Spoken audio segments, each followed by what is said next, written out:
Alright guys, welcome to your 24th tutorial, and in this video I'm going to show you guys how to use multiple animations, and I'm going to make it really simple for you guys and show you guys how to achieve some amazing effects using just CSS3, no JavaScript, no PHP, none of that crap. So the first thing I want to do is actually clear both of these things out. The hover box, which is going to happen whenever we roll over our box, and also might as well get rid of this whole thing except block. So, okay, of course it's a block, and I'm going to be animating basically everything, so let me adjust my chair, save this, and we're good to go. So right now, we had that thing, not very exciting. So the very first thing I want to do is, since we're going to be rotating this, I want to set the margin to 150. I think it was 50 before. So I'm just going to put margin 150 pixels auto. That's going to center in the screen and move it down 150. And I also want to change the color of the text. I think it was black before. And there we go, that's good right there. And now I might as well give it rounded corners too, because those square corners are not very appealing. This is like the Web 2.0, baby. Rounded corners for life. So WebKit, if you remember this, border radius, I believe that's how you spell radius. And I'm just going to give it like 10 pixels, might as well. That seems good to me.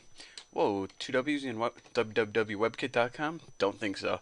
Alright, so the very first thing we want to do is we want to set all the original properties. Now the first property that I'm going to be animating is opacity.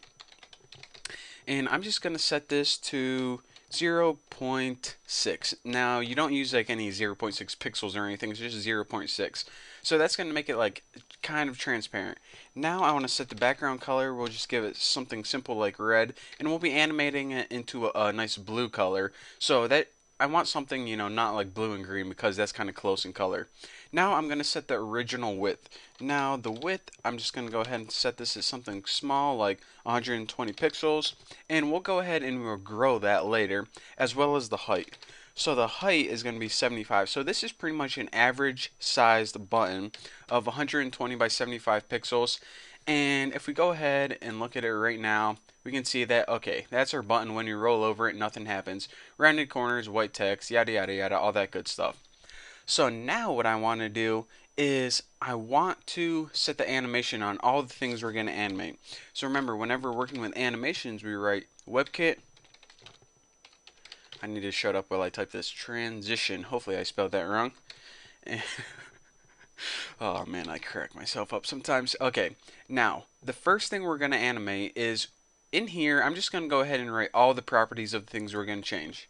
We're going to change WebKit, transform like before, and we need to write the time of each animation individually.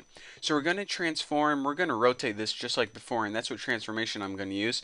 We're also going to be changing the opacity, and that transition is going to take 2 seconds.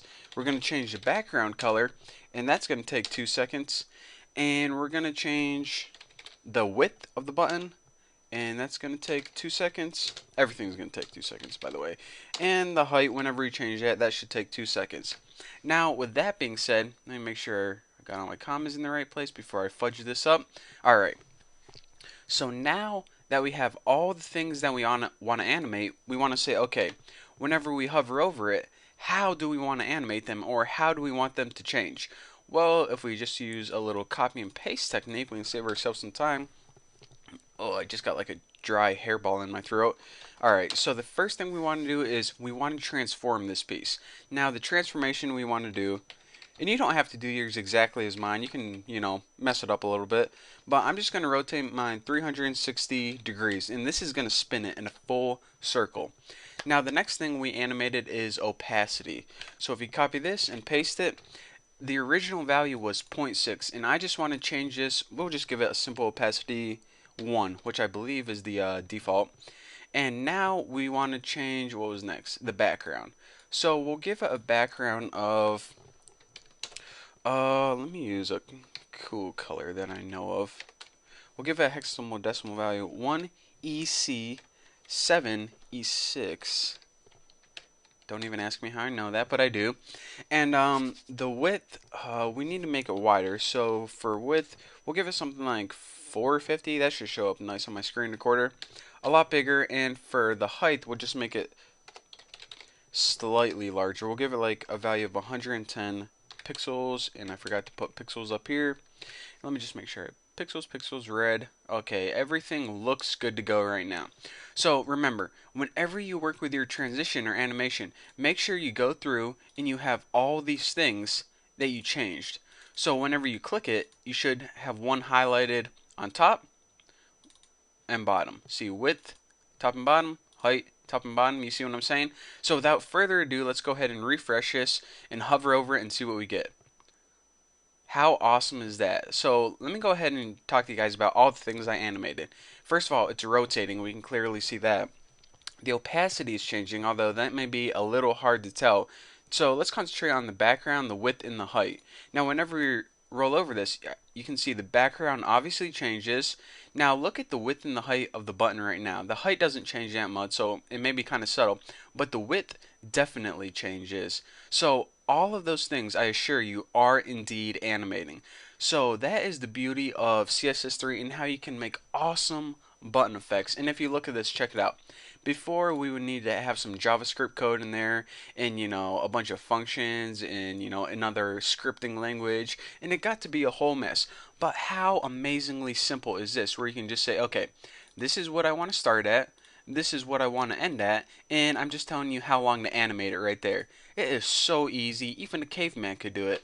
So with that being said, that is how you animate very simple animations that you can actually make very awesome looking animations when you combine them using CSS3.